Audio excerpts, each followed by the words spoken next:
Halo, Assalamualaikum Uni. Iya. Di mau nih kini?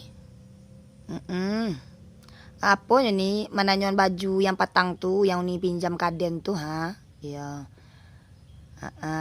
Baannya nih? Iko lah sebulan baju ini kok.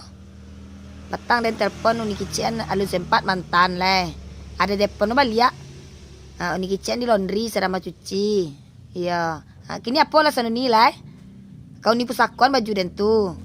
Iya, tapi ni pi beralik petang ni kaca lah mari den. Ayo. Ndak biasa menyo ni. Ndak bahasa salah mana do. Iya, tu mangala den ni kakatayan. Lelok dia minta nyo, lelok dia minta. Pakatai lo den, tabali ge lah kecil ni. Tu belilah baju tu, baju dia kau pinjam-pinjam. Iya. Atu makore kau. Magaya tu kau jujur atau urang kau. Jelek kau tu. Ancak dia tu orang kau. Tolong kau hantar baju tu lah.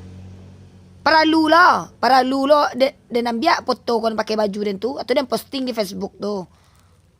Atau dia tandai kau. Dia tahu orang. Paralu lain nak malu kau bentuk tu dua kau dan buyaan. Atau dia capek kau hantar baju dia ke rumah lah jelek kau tu. Ayo. Ada yang pakai baralek. Besok kau nak paralu kau. Mami diharato dia lah Lalu lunak dia minta. Elok dia minta. Kasar lu mencong kau den. Tolong hantar baju dia tu ya. Ada. Assalamualaikum.